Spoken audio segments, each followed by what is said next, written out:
Can you see this? Yeah. Okay, so that little TV screen with the plus sign, Right. right there. Right. Where's my finger? Right there. Okay, hold on.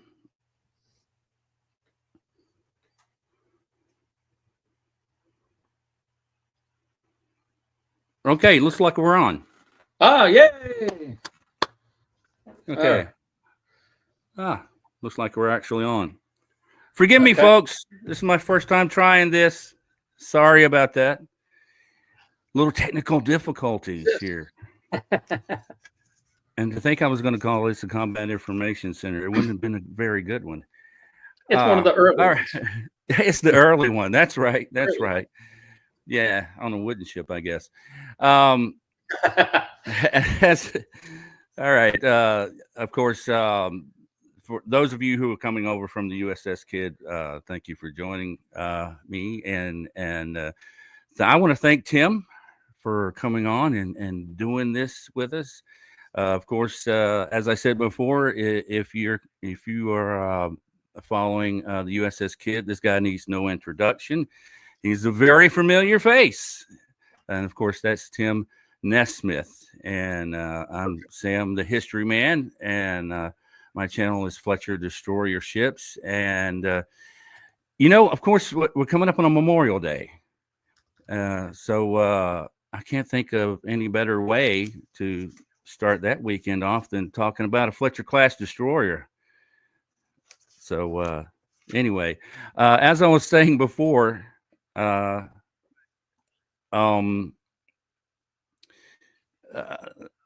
think I had asked you, Tim. So how does one get into being a ship superintendent? Did you plan for that, or did it just circumstances just came about that it happened? It's pure dumb luck. And we thought we were live, but we weren't. But I was saying that I don't think any single one of us in the historic fleet that has this position at their respective ships have the same origin story. We all, like, there's no school that you go to learn how to be a ship superintendent. Even folks that were in the Navy or the Coast Guard, they didn't take care of the whole ship. They took care of their specific section of the ship. And so, they have a learning curve as well. Merchant Marine, same thing. So, yeah, I'm from the central part of Louisiana, Alexandria, Louisiana, was where I was born, grew up outside of there, about 30 miles or so. And out in the woods, all of my experience with maintenance of any sort was with farm equipment. Right. Went to LSU for Go Tigers. Go Tigers. Well, Yeah. let me get this correctly. Go Tigers. Yeah. Coach O. But yeah, I went to be a social studies education teacher, which I studied the anthropology, sociology, a little bit of psychology, weirdly enough, geography, world history. I may need some help with that later. Yeah, well-rounded for it. They don't even do that anymore. That degree is long gone. You study education and then you specialize in history or geography or something like that. But I got out and had about $200-300 to my name. Needed a job and was bouncing around doing some odd jobs. And a friend of mine from high school who had came down to LSU, he was a couple years behind me in school. He called me up and he said, "Hey, I got this job at this museum downtown." I'm like, "Yeah, it's all you ever talked about." And he's like, "Yeah." He said, they had gotten rid of all their tour guides back in September. There was a problem, so they fired them all, and they hired a few back to get through the season. And the season's over, and a lot of them are seniors, so they've graduated. They're leaving, so they need help. And you've got 2 more certification tests before you can start teaching. This was right up your alley, man. This is like a classroom. You just come in and teach the tour. he said, you should come down and apply. So I did, and I got the job and gave tours and did overnight camping with the scouts and school groups. And round about 6, 8 months into it, our administrative assistant kind of got a little bit on the ill side, and the doctors looked at her and they said, okay, so we can fix you up, but this is going to happen again because it's caused by stress. You need to retire and go home and play with the grandbabies. And so the boss asked her, said, they were friends from high school, said, who would you recommend to replace you if you had a choice? And she said, Tim, because Tim knows computers, and you have 2 computers right now, and in 5 years, they're going to be running the place. And Tim actually knows how to build the things. So you should hire him as your administrative assistant. So that's how I got my foot in the door. And you fast forward 14 years later, and our ship superintendent had, our third one had retired. And I had kind of worked just about every position there in some way, shape, or form for some limited amount of time, except for the director's job and the ship superintendent job. And so he was like, the ship better than anybody else. Go out to the ship and take care of it. Make sure it doesn't sink. So here I am. Yeah, well, that's quite a directive. And under my watch, we got leaks. So go figure. That sounds like something that will happen to me. Yeah.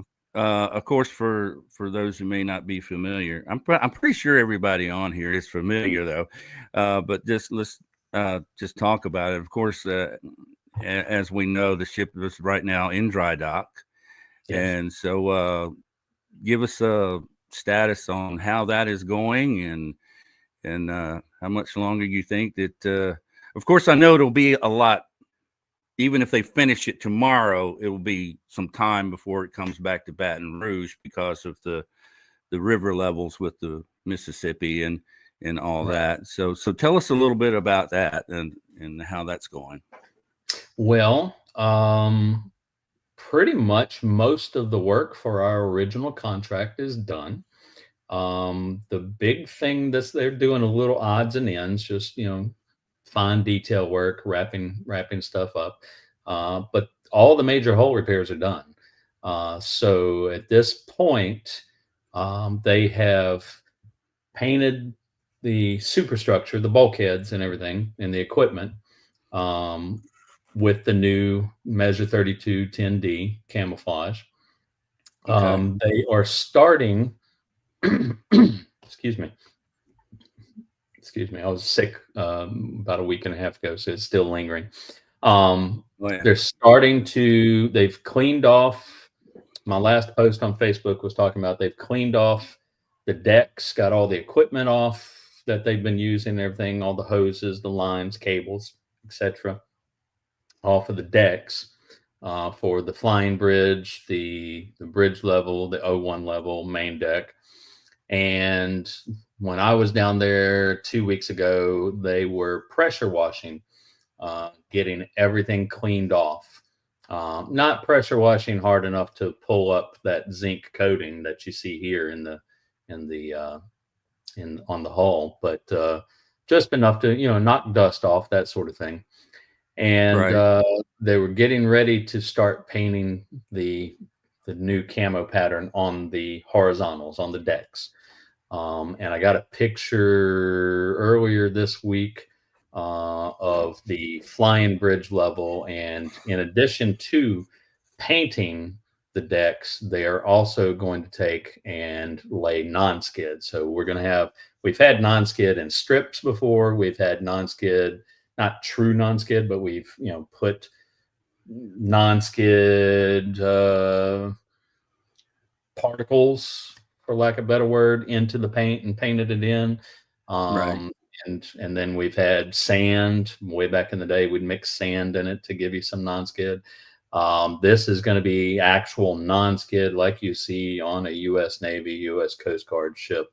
And they had non-skid all across the flying bridge, and they were painting the painting on top of that to get the pattern fixed up there. So they're working their way from top down, which is the way you're supposed to paint.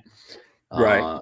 Getting the non-skid, painting, then moving down, non-skid, painting. So that's what's going on right now. So when I go down next week, I'm guessing they'll probably be at the very least starting on the O1 level and working their way down. The hull itself is going to be the very last thing they touch. Right. As far as the schedule, the earliest we could leave the yard is July. But we're doing some fundraising because there's a few more things that could be done if we have the money. And it can only be done in a shipyard. So if we can raise the money, we don't want to kick any cans down the road to the next generation of shipkeepers. Right. Because who knows when you'll be able to do this again.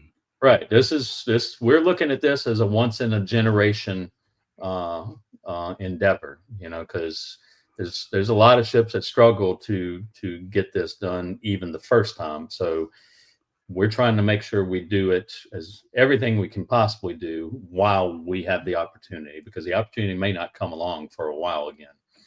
Right. So yeah, we should know by the end of June whether those fundraising efforts have borne fruit. If they do, then we will negotiate a new contract, add those items that we want to do into it, and then that, by the shipyard's estimates, time-wise, would put us leaving the shipyard in November. And we will have done everything that we could possibly do that can't be done here in Baton Rouge. Yeah. Well, let's say if you were to leave in November, and I'm not familiar with the river levels on the Mississippi, but let's say you left in November. At what point would the Mississippi allow you to bring it back? In recent years, the Mississippi is more of a wild card than it used to be. Yeah. But odds are it would be probably April or May before we would be able to slide her back into the cradle. Right. But every once in a while, you get that wild card. In 2019, we had a Spanish galleon, not Spanish galleon, but a Spanish replica of the Santa Maria coming up. And starting around January, the Mississippi came up really high and really peaked around February. But they had trouble getting up the river because their engines couldn't handle the current. And it stayed up from February all the way through September, which was, I'd never seen that before. So, it just depends on what the winter is going to be like up north between the Appalachians and the Rockies and the Great Lakes. Because everything from that region comes down past Baton Rouge. Right. So is that something where you would have any kind of notice where you could go, okay, we've got a 4 or 5 day window, maybe we can go now, or yeah, and that's basically how we got out. We were watching the river levels, what's coming down from. If you watch Cairo, Illinois, where the Ohio dumps into the Mississippi, and you watch around St. Louis area where the Missouri comes in, you watch those river levels up there, and if you've got a swell there, then you're going to have a swell reaching us probably about 5 to 7 days later.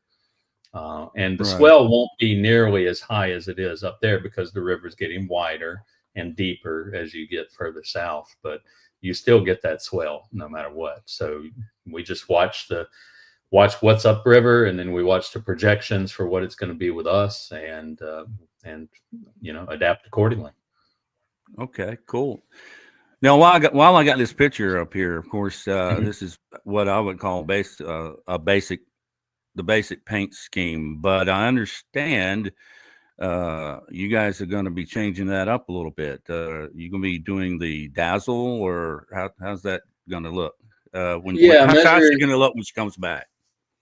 Measure 3210D, which is one of the dazzle camouflages from World War II.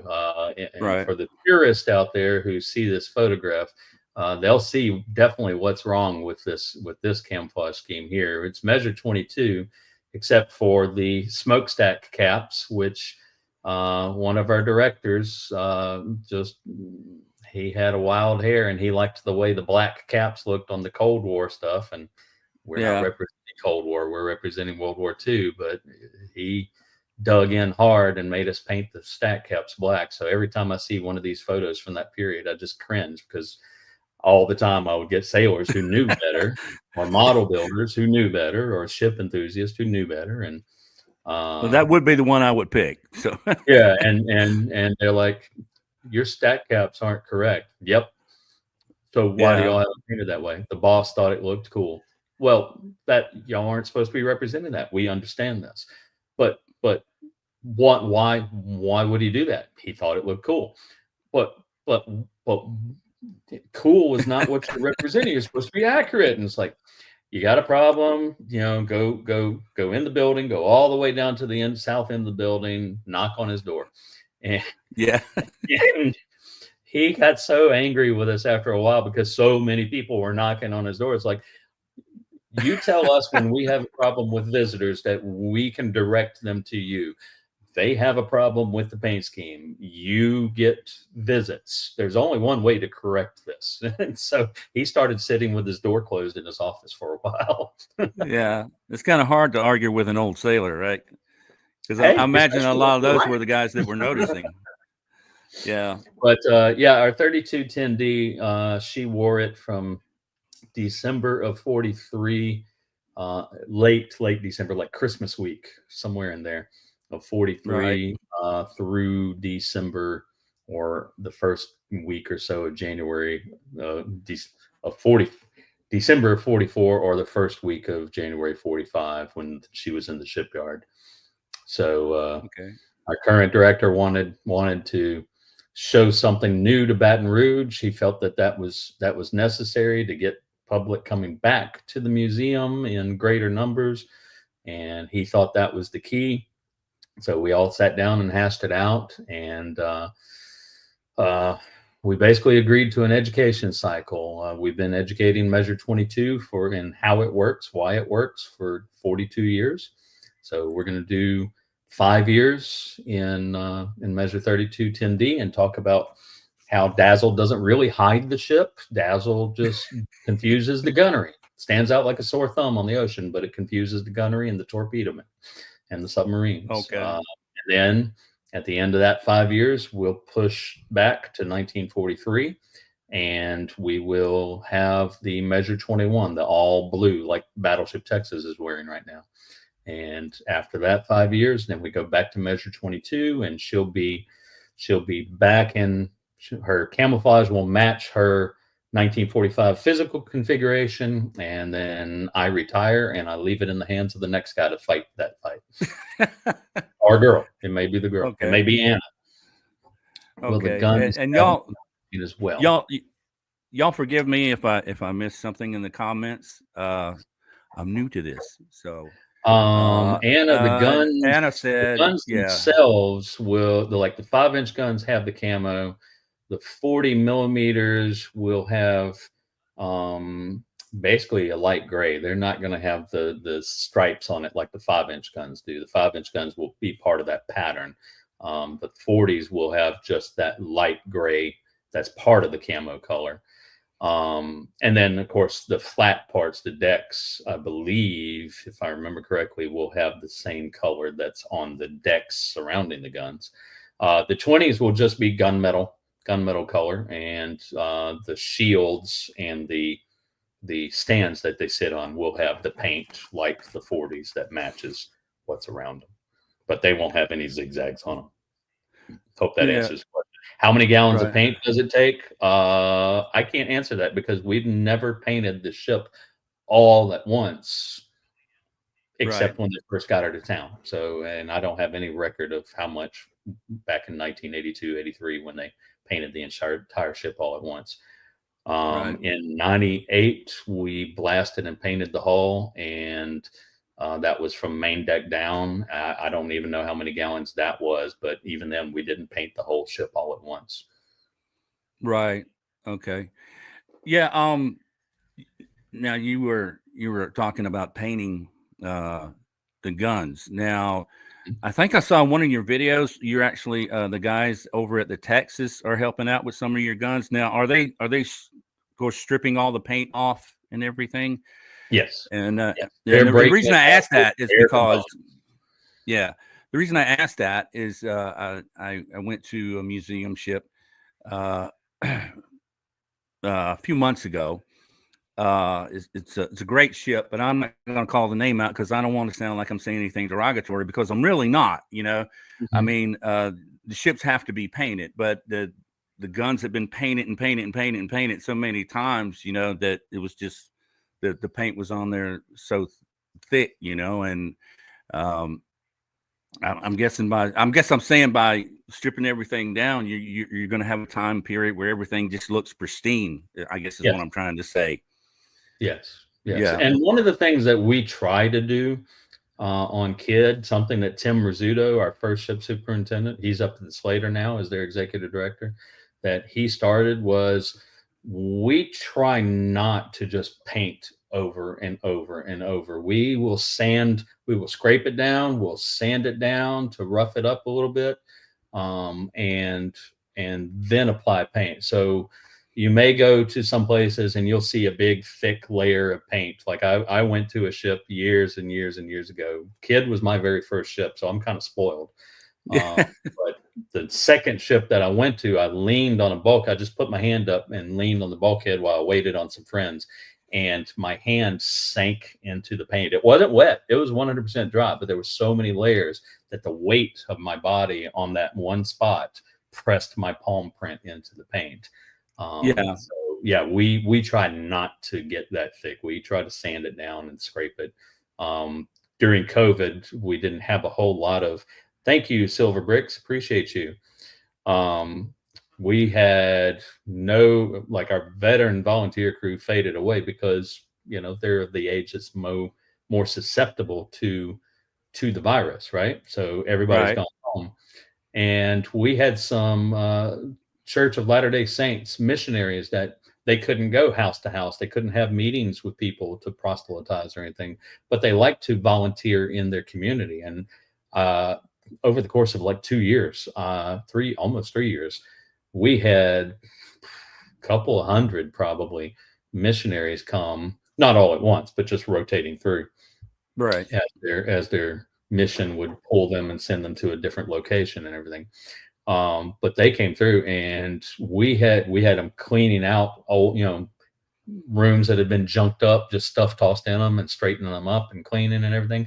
And we had them scraping and painting and sanding. Well, not painting, scraping and sanding quite a bit, because that's 99% of the job, right? Right. And so they're like, Mr. Tim, we can paint. And I'm like, I know you can paint, but with your manpower and the amount of time you spend with us, y'all make a bigger dent than Nathan Bergeron or I can by ourselves or together. Y'all make a huge dent, and we can go ahead and paint behind you and be done.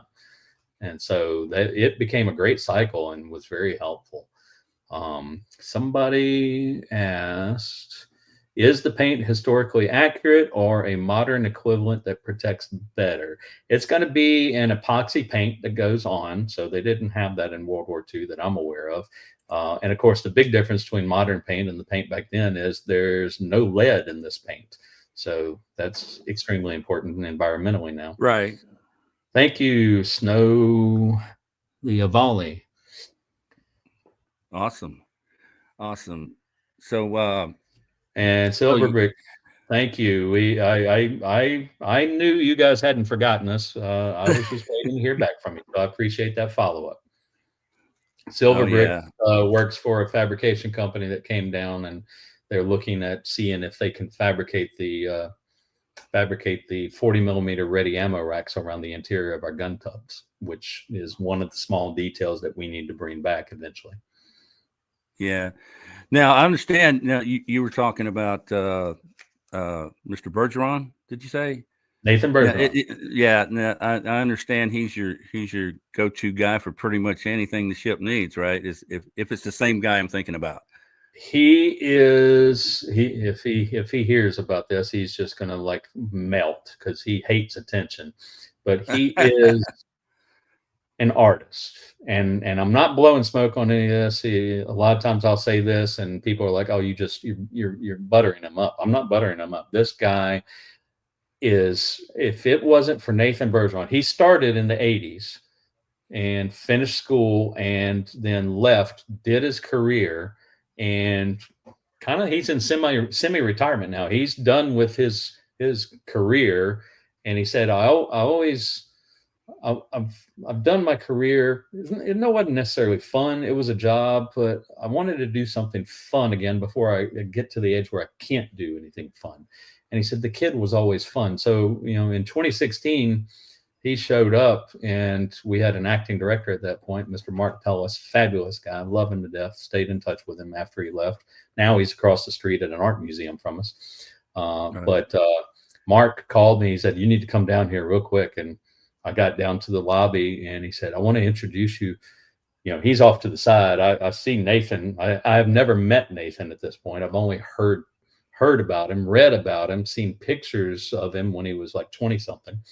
And he said, see that guy over in the chair there? I said, yeah. He said, that's Nathan Bergeron. He used to work here. I'm like, the Nathan Bergeron? Holy crap. And I just left him and just raced over and fanboyed over him and everything.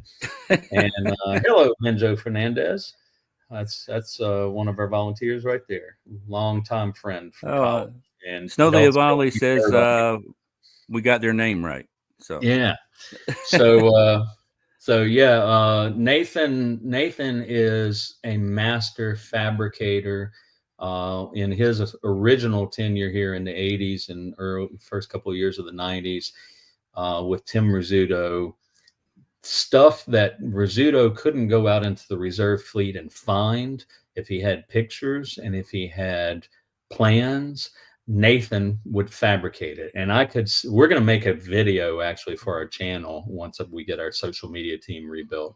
We're going to make a video walking around the ship talking about every single thing that Nathan has fabricated, and folks are going to be amazed. You can see a little bit of it in a video in our behind the scenes, a tour of a museum ship. We did it for World of Warships.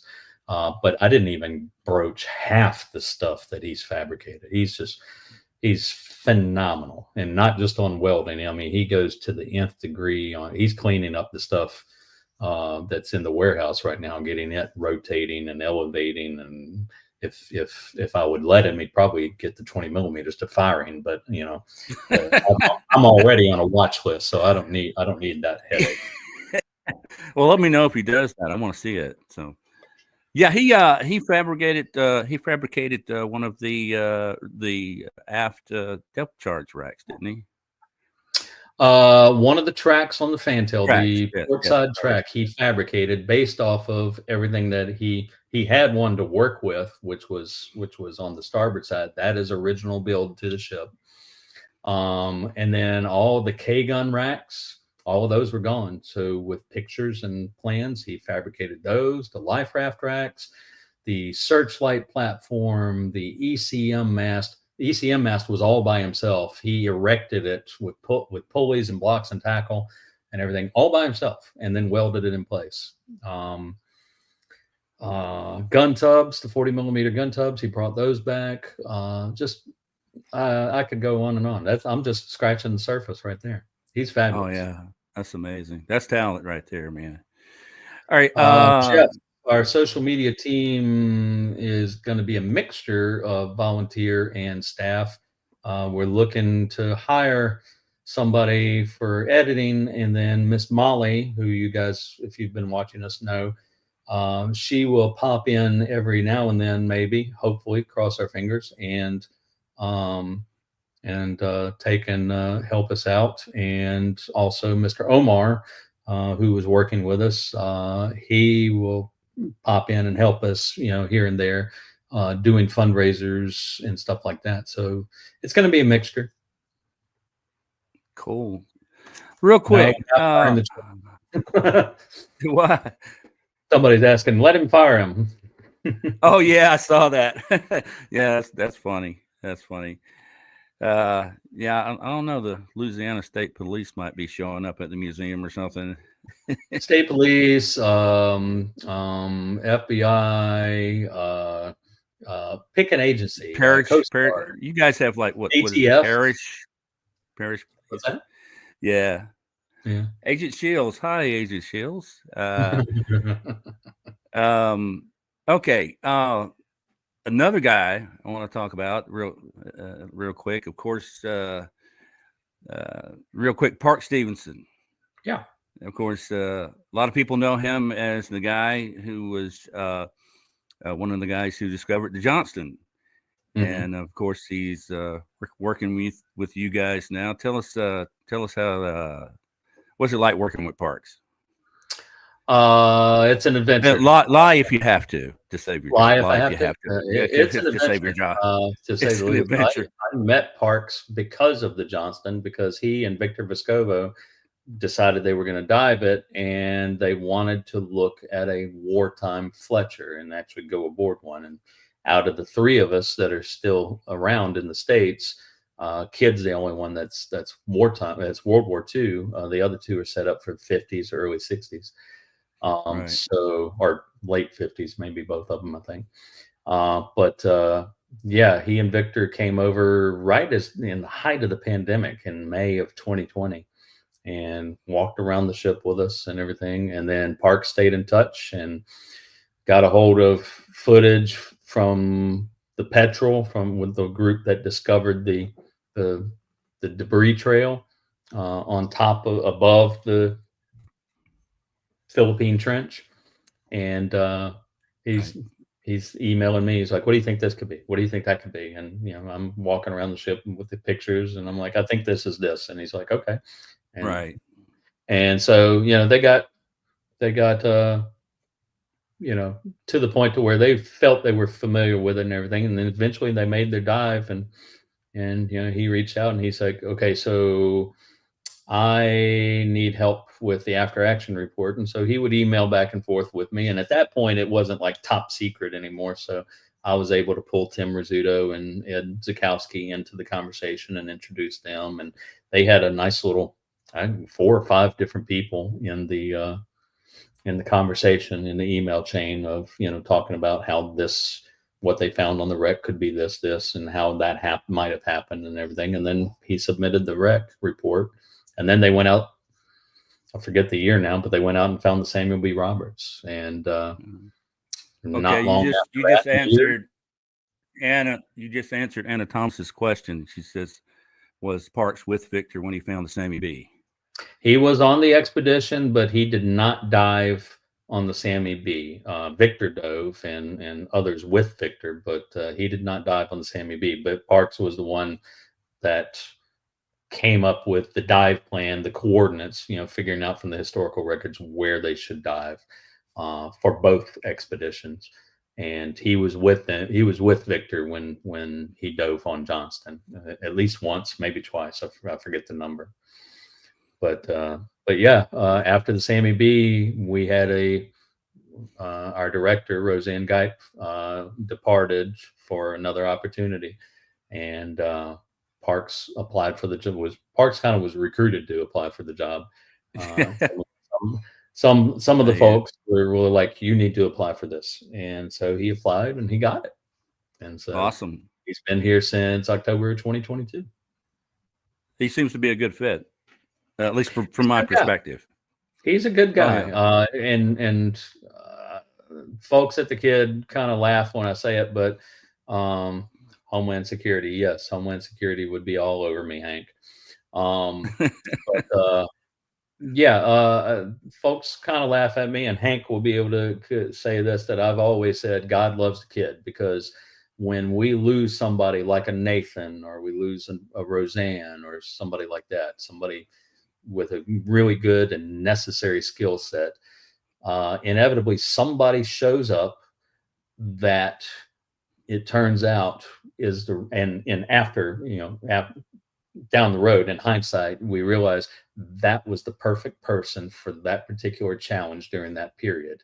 And Parks was the right guy for helping get us to dry dock, because he has experience with shipwrecks, and he has experience with the film industry and everything. And so he was able to take and communicate properly to the powers that be in the fundraising efforts and go to the legislature and testify and say, this is what I've observed here.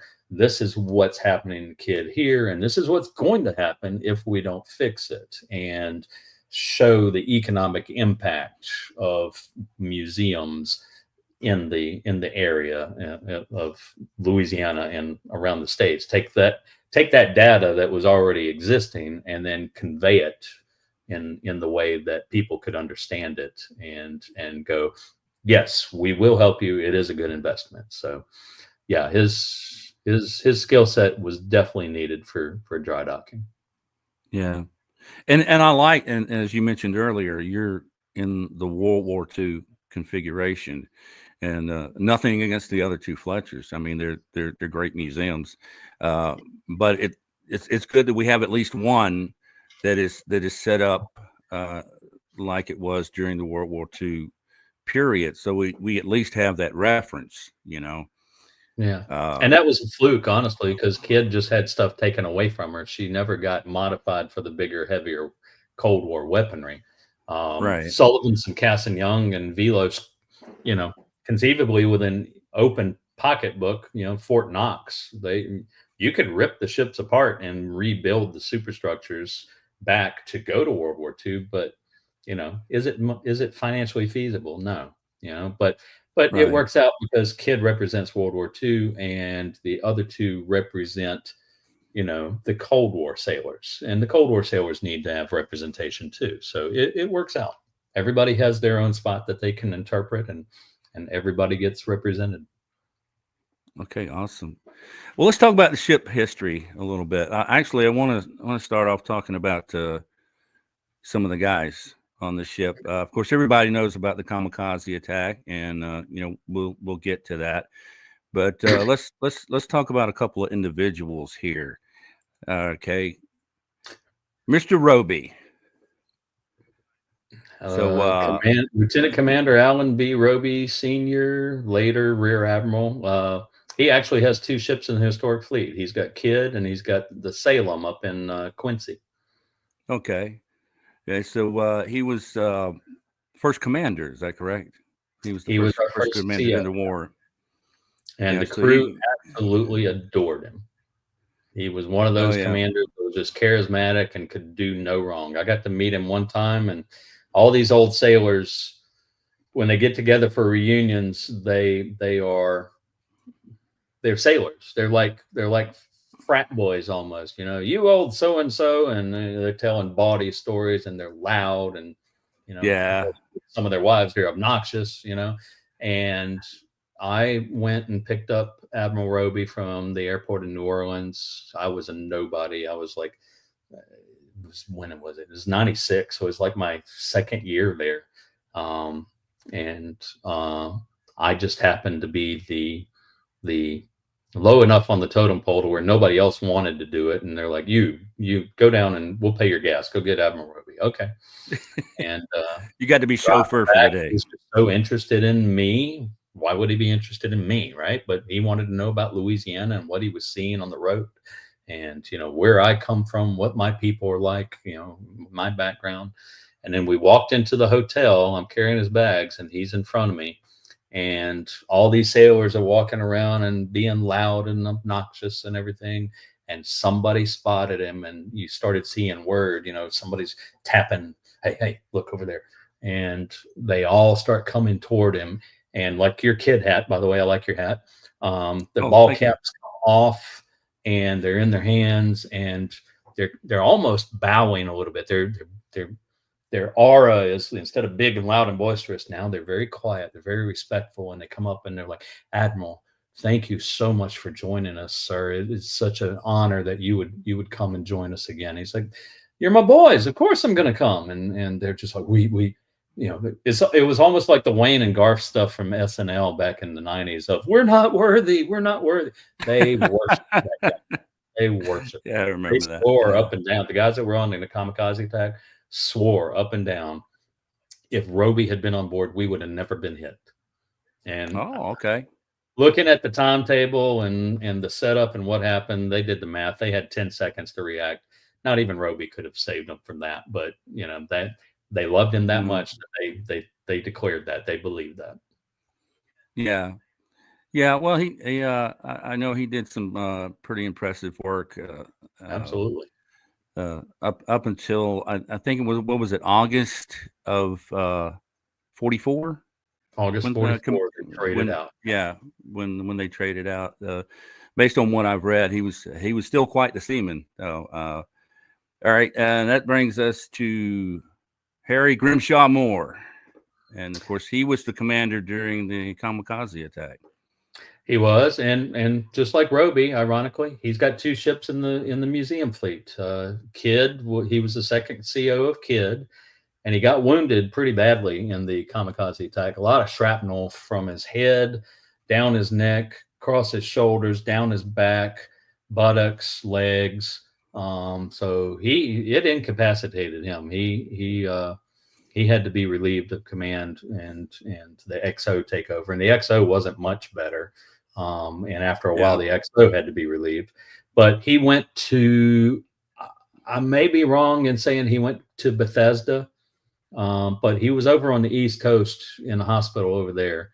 And after he got out and recuperated and everything, the Navy picked him up and sent him to, I don't remember the shipyard, but sent him to take command of the USS Joseph P. Kennedy, which is a Gearing class museum ship in Fall River, Massachusetts, at Battleship Cove. And you would have seen her in the movie 13 Days with Kevin Costner. So, okay. All right. Well, speaking of guys that were in movies, and I saved this guy for last because I know. All right. Okay. I saved this guy for last because I know you've got some stories about this guy, Mr. Garrett Lynch. Garrett Lynch is a superstar, and I miss him dearly. He passed away maybe about 2-3 years ago. Benjo in the chat knew him, as did Hank Happy in the 1800s.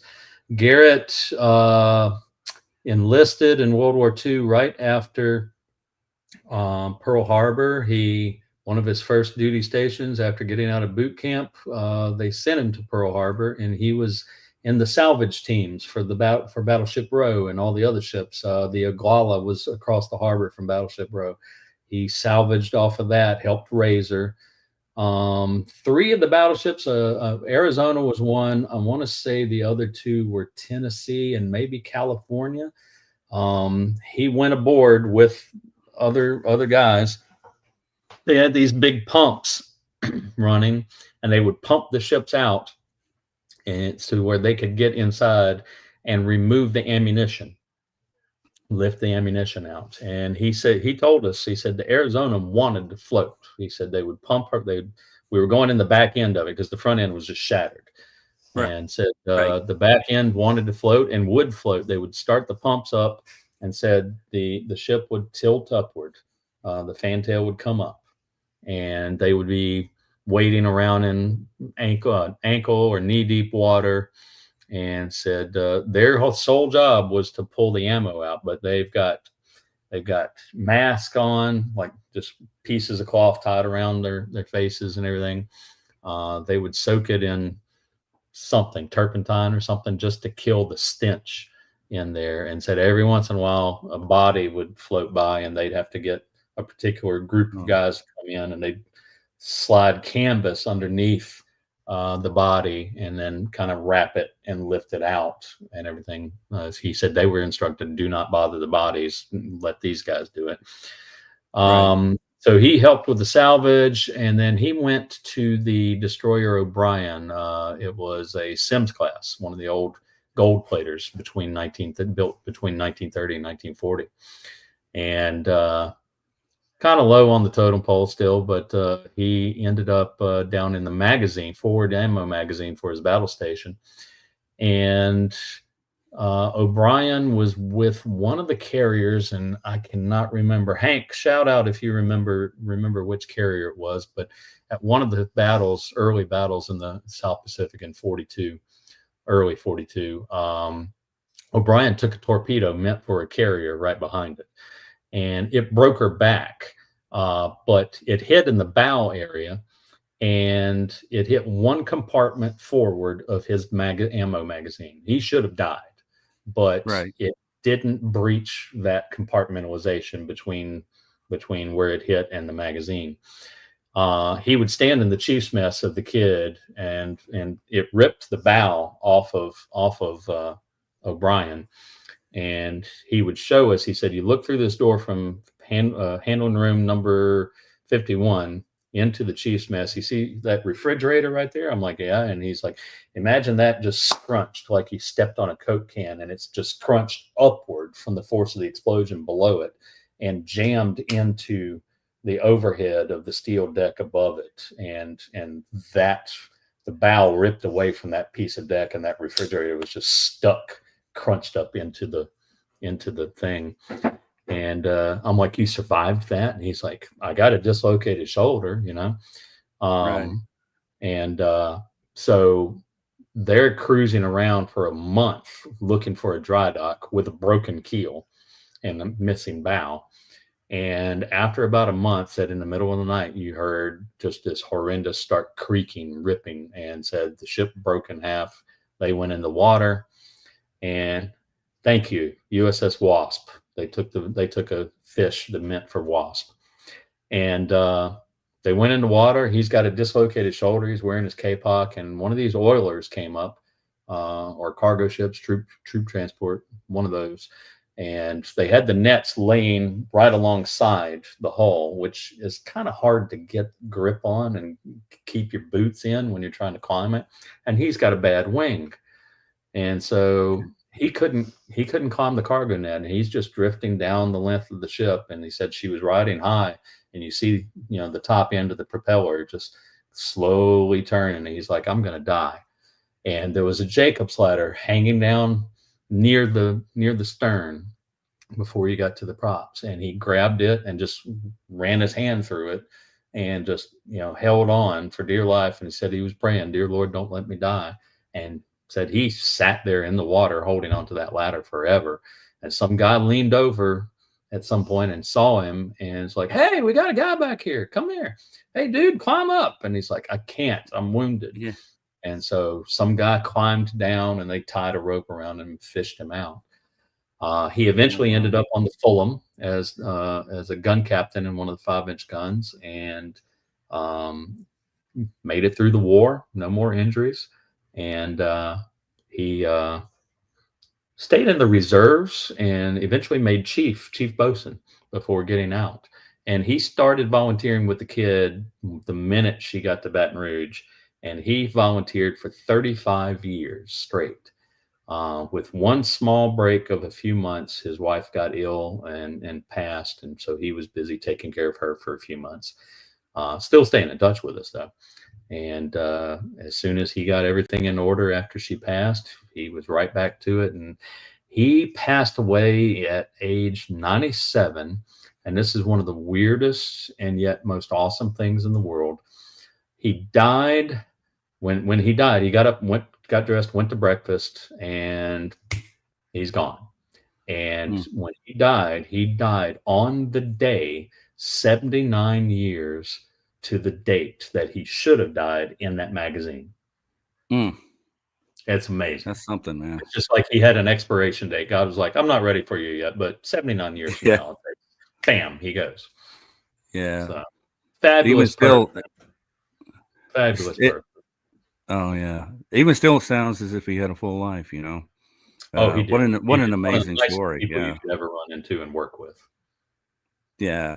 I never met him, but I mean, I guess through all the clips I've seen on YouTube, of course, he was on a couple of programs talking about destroyers, and as soon as as I told you before, he's the only reason I watched the movie Battleship, because I heard he was in it, He didn't want to be in that. Those three guys yeah, did not want to be in the movie, and they said, "You can be in the movie," and they're like, "Nah," and it's like, "Why not?" And they're like, "We don't want to learn lines," and he's like, "Well, okay, you don't have to learn lines." They're like, "Okay, we'll be in your movie," and then the assistant director tricked him. He's like, "I need you guys to sign this." They're in their skivvies in the costume trailer, and getting dressed by the costuming ladies, and somebody walked in and just stuck a clipboard in front of me. We need you to sign this. What's this? This is just movie stuff. Don't worry about it. Okay, signed it. And this shows you should always read what you're signing. yeah, What they signed was joining the Screen Actors Guild. And at that point, he could make them have lines. So he rewrote the entire scene so that they had some lines because he really wanted them invested in the scene. yeah, And they were mad about it initially, and then they started getting residual checks, like $1.50 or something every time it played on TNT or TBS.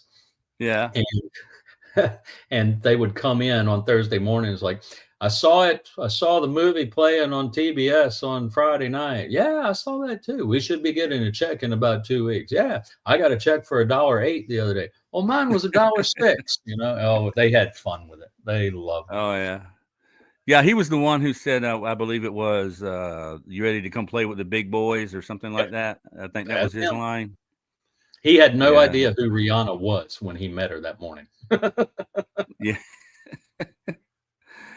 Oh wow, that's fun, man. By the end That's of the fun. evening, at the end of filming, she was smooching his cheek as part of the celebration. Okay, fire, boom, shake, turbulence, and celebration. Yeah, Yay! And she'd give him a big kiss on his cheek and everything. He was like, he was goofy at the end.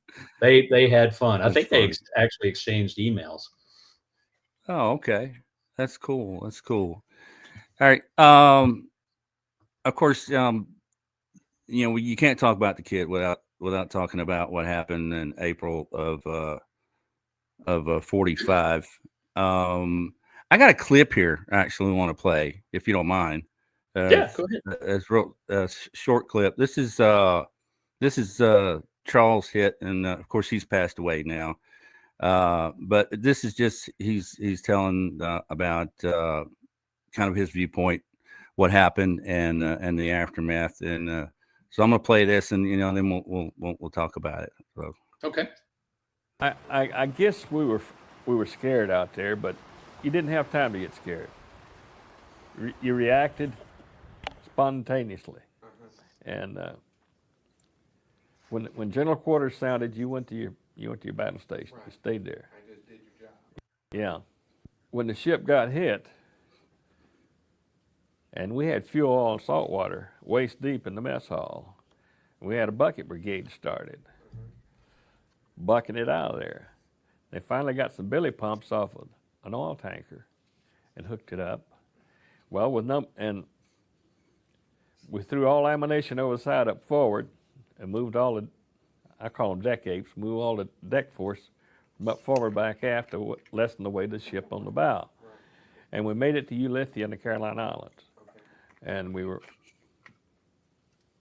taken care of by the USS Hamel AD-20. It was a big auxiliary destroyer, a big repair ship. And what they did, they put temporary plates over the holes in the side of the ship. Okay.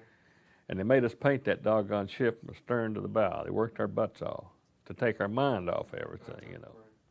Well, our skipper, he got wounded. During the hit? Yeah. And I think we used to call him Old Man Moore. I think he was from Georgia. And then we finally wound up with the gunnery officer running the doggone ship. Well, we finally left Ulythia, and we could motor pretty good with the aft engine room and the aft fire room, and went to Pearl Harbor. And while at Pearl, they gave every ship that had been hit a beer party on the beach. Well, I elected not to go. I stayed aboard ship to get my mail, and I had a letter from Mom, which is a good thing because they had that old 3-2 beer, and they were bringing them back and laying them in the sack, and they were all hung over and everything else. So I was glad I didn't go. Right. And then we went from there to Hunters Point, San Francisco. We pulled in there, and the yard workman says, "Where did the ship get hit?" I says, "You go over and look down the number one fire room, you'll see." And they said, "But damn, this is the cleanest ship to come in here to be hit as bad as it is." I said, "Well, they made us paint it. Returned to the bow. They worked their butts off on it." Okay, that's that's Mr. Hitt, and of course, may he rest in peace. He's passed away now. So, let's talk about April 11th, 1945. Okay. All right. So because it's a wide subject. Yeah. I guess, most everybody's familiar with it, just in overview. Okay. Of course, this photo, now this was actually taken by the ship's doctor. Is that correct? Correct. This was taken by Dr. Brooks Garrett of Shreveport. And what you're seeing, the 4 destroyers out of DESDOB 95 are Kidd, Bullard, Black, and Chauncey. They're in a box formation. Chauncey would be, if you're looking at your computer screen, Chauncey would be on the top left of the screen. Bullard would be on the top right. Kidd would be on the bottom left, and Black, which is in this picture here, would be on the bottom right. And okay, so this is actually Black. What's so this that? is actually Black that we're seeing behind the plane there. Correct. Okay. They got attacked at noon. No, I'm sorry. Let me back up. They got attacked at dawn. They got attacked mid-morning. They got attacked at noon. And then the 4th attack, they beat all those off. A couple of them with Combat Air Patrol's help. And then at 1:55 in the afternoon, they had a plane come in and attack the formation from the north, coming northwest to southeast and crossing in front of Chauncey, headed toward Bullard. And Kidd and Chauncey both pivoted their guns to take him under fire. And Chauncey said, "I've got the ball." And so Kidd waved off, which was fortunate because the gun director, there's 2 little contacts, silver contacts, that if you're using that thing a lot and it heats up, those contacts will melt. And if they melt and flow and contact each other, it creates a continuous circuit, and the gun director runs away in train until it hits its stoppers. And that's what happened to Kidd. The gun director ran away in train to port, taking it all the way around to where it's almost pointed directly at the mast, and taking the guns with it, the 5-inch guns. So Chauncey took the plane under fire, and our main signalman, he wasn't a chief, but he was the senior most signalman on the bridge, Bill Gath, told us years later, he said it was the most perfect bit of gunnery I've ever seen. Those 5-inch guns would blow a plane apart. It'd knock a wing off, knock the tail off, knock the front end off. He said this one, and usually the gun is moving, jerking, backing up a little bit, moving, elevating up, coming down. There's constant adjustments as the ship is moving. He said in this case, Chauncey's guns came and just smoothly moved over, elevating, bam. And he said they center punched that plane, and you didn't see any debris coming off because it went up in a ball of flame. It was the most perfect shot ever. So while that's going on, Kidd's gun directors run away in train. They've taken it offline, and they're manually cranking it back around to get it toward center line. The guns have not been released in local control because the ships are so close. The gunnery officer didn't want any accidental friendly fire. And so while that's going on the outside of Black, on the other side of the formation, 2 planes are dogfighting. I think it's an American and a Japanese. It turns out it's 2 Japanese pretending to fight to get close in to the Black. One of them dives down toward the ship, and the ship takes it under fire. And while that one's being splashed, the other one comes into the aft starboard quarter and has them dead to rights, but at the last second leapfrogs over the top and puts himself between Black and Kidd, and comes in, and they're firing with 20s, they're firing with 40s, but they're holding fire on the 5s so they don't do major damage to each other. And he gets through and punches into the forward fire room of the Kidd, which Mr. Hitt was talking about. Killed 38 men and wounded 55. Yeah, sad day. Sad day. And I guess that's something. That's a question that'll never be answered, obviously, because the pilot was killed too. But why pull up on one and then go for the other? But they had sometimes things just happen. They had a theory that that perhaps he was trying to drop a bomb on Black and then go and kamikaze Kidd, and the bomb just got hung up. There's nothing that we'll ever find that will prove it, because the plane just disintegrated, and of course the bomb broke loose and punched through the ship and out the other side and detonated outside the ship. One of the sailors from the Chauncey on the fantail in front said he was looking back when the plane hit, and he thought it was the engine. He was telling our ship soup, Tim Rizzuto, I saw the engine of the plane come out the port side of the ship, and then there was an explosion. And he's like, no, what you would have seen is the bomb coming out. And they talked it over, and he's like, oh my God, I saw the bomb. So yeah, there's no way my uncle, if that theory was all right or not. Yeah, my uncle was on the Chauncey, as we talked about before, and I remember him saying that just the sound of it, was especially when the alarm, I guess the horns start going off, and he says it just sounded tragic, and so I know he said everyone and Mr. Forsberg said the same thing, said it's just everyone on the Chauncey was sad because they all knew each other. There were 4 ships that were together all the time, so he said, Mr. Forsberg said that by the way, Leslie Forsberg is Dye River Tin Can Sailor. It's a whole series of videos. So anyway, he said that those guys were our friends. We might as well have been on the same ship. So anyway, but just tragic day. And what you're saying about, I mean, they all partied together when they got Liberty. They all went out together. You can see that in the years after the war, because the Kidd crew started a reunion. The ones that got cut loose in 45, they had a reunion in 46, like the very next year. The ship was still in service till December of 46. The guys that have already been cut loose and sent home, they're at home and they're getting together and having a reunion. And eventually that reunion kept going. And within just a handful of years, Black joined them with the reunion. And then over time, the whole squadron of 9 ships, Desron 48, they were all meeting together. Yeah.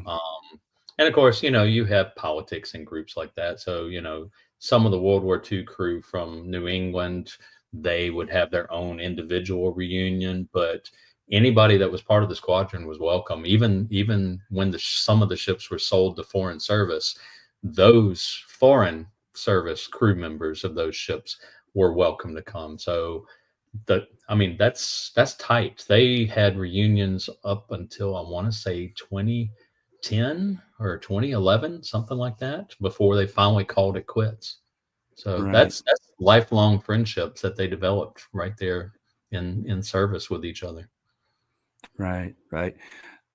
Now, I think you mentioned before, obviously any of those guys that would be left, they would be over 100. How many of the World War II veterans, just as far as the Kidd, would you say are left now? I only personally know of 2. One's in Florida, and one is there with you in North Carolina. and they are both Okay. 101. Okay. Oh, awesome. Yeah. Awesome. So, yeah, my mother just turned 98, and the reason I bring that up is because it's something, I don't know, it's just something different about that generation. You Yeah. know, those people, they're on another level. You know, they all came out of the Depression, and they understood what it meant to be poor, and they understood what it meant to work hard. And I think that's why they didn't have a problem with coming together like they needed to do. They had a different ethic. And I'm not saying that everybody that's around, I'm not one of these guys that says that everybody that's around today is bad. I'm just saying that generation, they were just on a different level, man. They're a different breed. They absolutely Oh were. yeah. And I've read a couple of books. One of them hypothesized, he said, if you look back through history to some real cataclysmic events that a society, engages in and works through, you go a little bit further back and you see that something occurred that somehow prepared that they went through that somehow prepared that generation for this cataclysmic event. And he said World War II is a perfect example. We call them the greatest generation. He said those people were forged by the Great Depression. He said if that Yeah. Great Depression hadn't occurred, they might not have risen to the challenge in the same way that they did. So Yeah. And I know you're going to think this is crazy, but it's why I'm fat now. And I'll tell you why. I'll tell you why, because my mom came out of the Depression, and what did they teach? What did they learn from the Depression? You don't waste food. yep. So for years, I couldn't get up from the table, and don't get me wrong, I'm not blaming my mom for me being fat. No, that's totally my fault. But I'm just making a joke there. Sure, But sure. yeah, it took me years to be able to leave food on the plate, because I was raised, you don't waste food. No. So 100%. yeah. Hank and Ben in the chat can tell you. I was a late baby. My dad was 44 and my mom was 40 when they adopted me. Mhm. And they were Depression era children. My dad desperately wanted to serve in World War II. And if the folks in the chat have watched the Marvel movies, have watched the first Captain America film, Steve Rogers is running from recruiting station to recruiting station and getting turned down every time. Yeah. And that Yeah. literally was my dad because he had flat feet. So he was a 4F. Right. And he went all over Rapides Parish and Vernon Parish and a little bit in Allen Parish, I think, just trying to find a recruiting center that could take him. And at one point he thought he was in. He got through the first whatever batch of tests and everything, and then turns out one of the doctors that had marked him out at one of the other recruiting centers was at this one that particular day. And he comes in with his folder and everything, and he looks at it and he's like, Nessmith. And he looks at him, he's like, this guy isn't supposed to be here. He's a 4F, he's got flat feet. And out he Oh went. man. So Oh he man. served in his own way back home at Camp Claiborne. He and his two sisters ran the post exchange. But same thing you're saying. If I didn't, man, there was some food that I just didn't like, but I Yeah. had to eat that crap because mom made it. And both she and dad grew up in the Depression. And, I'm coming of age in the 80s, right? I'm in high school, No. middle school. And the famine in Ethiopia is going on. And I heard endlessly, you eat that food. There's a kid in Africa that doesn't have enough to eat. And I'm like, Yeah. let's box Exactly. it up. And oh man, I got into so much trouble. But yeah, being raised by Depression era parents, you don't squander money, you don't waste food, and you appreciate what you get, or else. That's right. So, That's right. That's right. but they Because, taught me well. yeah. Yeah. Because in their minds, tomorrow you might not have it. Tomorrow it may not be here, Exactly. And I think, I mean, I thank God that we are prosperous in this country, but I think there's something lacking because we don't understand what it is to go without, you know. That's a fair And point. yeah, so you know, we've never had to go without, and so there's no fear of it. But you know, I think we have a healthy appreciation. I think it makes us appreciate what we have more, you know. Hmm. Anyways, I've babbled on enough, man. I just want to tell you, Tim, thank you so much for coming on and doing this, man. Oh, my pleasure. Anytime I get to talk history and talk about the kid and talk about people like Garrett Lynch and our volunteers and Yeah. people who help us, I'm happy to do it. I'm still amazed at this point that people come into the chat and sit here for how long have we been doing this now? It's an hour and a half almost, Yeah, and sit something here like and that. listen to me blather on. You know, so Yeah, uh, it's I appreciate encouraging. all of you guys.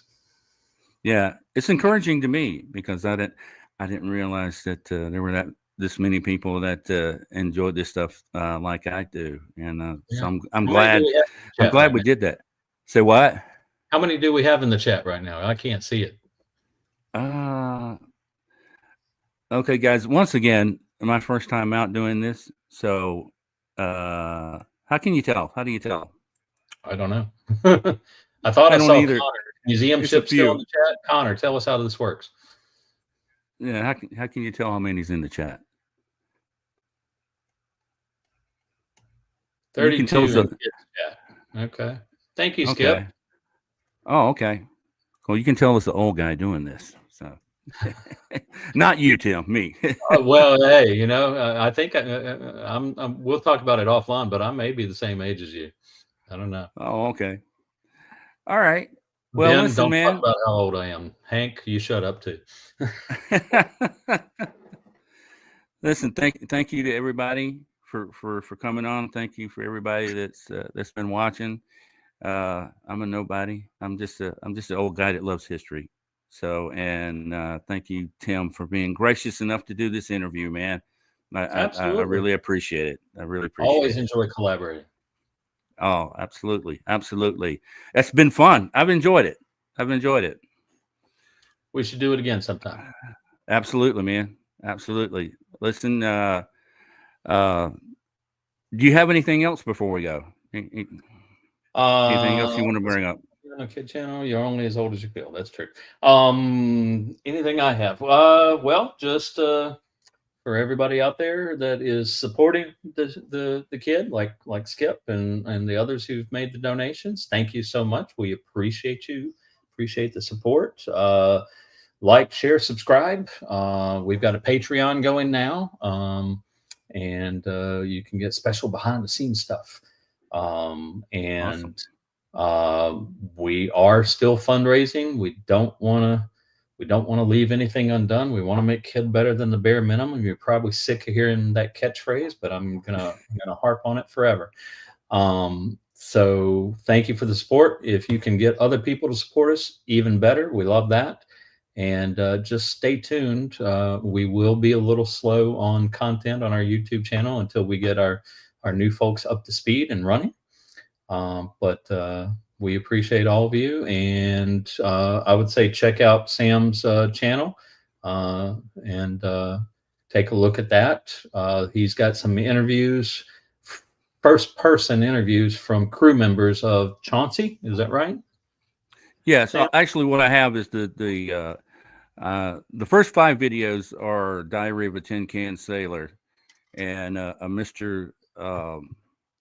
Phil Forsberg was gracious enough to let me read his father's diary, Leslie Irving Forsberg, who was one of the sonar men on the Chauncey. And so it's a diary from February of 45 through the end of the war. And that's kind of what kicked it off. Actually, what got me into it, I had started writing a book about my uncle's time on the Chauncey, and he was Seaman First Class Richard Allen Kidd. And in doing that, obviously I started doing research, and then I found all this stuff, and I just fell in love with these ships and these sailors. I mean, they're just really, really cool guys. And but that's what started the channel, though. Was I did Mr. Forsberg's diary, and then I decided to, well, I'll profile all the ships in Destroyer Division 96, then, and now I've done that, and so Now what you the need heck? to do 48. Yeah. Well, do the rest of the squadron, man. Yeah. Well, hey, there were 175. Maybe I've got enough to keep me going until retirement. So There you go. So yeah, there's plenty of Fletchers out there, and so I enjoy doing it, and I basically I get the war diaries out, or sometimes they'll have a war history available for the ship, and I'll read that. I try to find as many sources as I can, and I try to when I can, if I can get a diary, I like to. This is one of the few times you'll actually see my face, because I like to just focus on those guys, and I put those guys up, and I read it as if I were reading, as if they were reading it. I don't interject a lot of me, because I want it to be about them and their memories, and of course what's in the official war diary, if that makes any sense. Oh no, absolutely. So, absolutely. But the name of the channel is Fletcher Destroyer Ships. Fletcher Destroyer Ships. Highly recommend it, folks. Check it out. Okay. Anna is asking if you can do anything from home. Anna, All American Travels has my work email. And James, if you would, hook her up with that email, and let's correspond, because that's one of the things. I was having this conversation on Facebook in museum ships a while back with somebody. He's like, well, he was talking about the Silver Sides, and he said, well, I live 2 hours away. I can't really help. And I pointed out, I said, you know what? The guy that discovered the footnote in the blueprints about our fantail being made out of galvanized metal, we'd looked at those blueprints forever, and others had looked at it and never caught that. And that explained why we'd had so much corrosion. And he lives in Pennsylvania. And I have a nice lady named Heather who, before we stopped, I was working on restoring the life rafts with new rope, line. Sorry for the sailors out there. New line, new canvas straps. Sanding down, painting the wood, sanding down and painting the ring, and getting them all restored and looking nice. And we stopped because, okay, we got the money for dry dock. We got to start getting the ship ready. But Heather was sitting in Houston sewing. She came over and visited for a couple of days and saw how I wanted the canvas straps sewn to where they kind of loop over themselves and make a hoop on each end, and then I can just run them around the ring and tie them together. And once she saw how I wanted it done, she went home and she started sewing straps in Houston, and then mailing them to me when they were done. So lots of different people help from around the country. So Anna, definitely, I would like to take you up on that. We'll see what we can hook you up with. And Skip's asking if there's a link for your channel, Sam. Yeah, it's Fletcher Destroyer Ships. I wouldn't know how to show a link from here, but yeah, the name of the channel, like I said, it's Fletcher Destroyer Ships. It's flipped around instead of Fletcher class destroyers. I guess I just wanted to be different. Yeah. Yeah. I tell you what, Skip, as soon as we wrap this up, I will go into the description for the live stream on the kids channel, and I will put a link for Sam's channel. Thank you. Thank you for doing that. Maybe next time I'll know a little bit more about this program. So everybody learns it. I mean, I've been doing it 4 years, and I'm still learning stuff. Miss Molly was teaching me, and she had been doing it for 1 year. So everybody learns, dude. Absolutely. Yeah. Well, thank you so much, Tim. I appreciate your time. I appreciate everyone watching tonight. And I enjoyed it, man. I enjoyed it. I had fun. It's fun to talk history. Oh, absolutely. Absolutely, man. at least I'm not boring my wife with it. So My wife is enjoying me being in here when she's in the living room. Yeah, same We- thing in my house, dude. yeah. But anyway, thank you so much, and I guess we'll call it a night, guys. All right. Thank Thank you, everybody guys. for coming out. Take care. Bye-bye.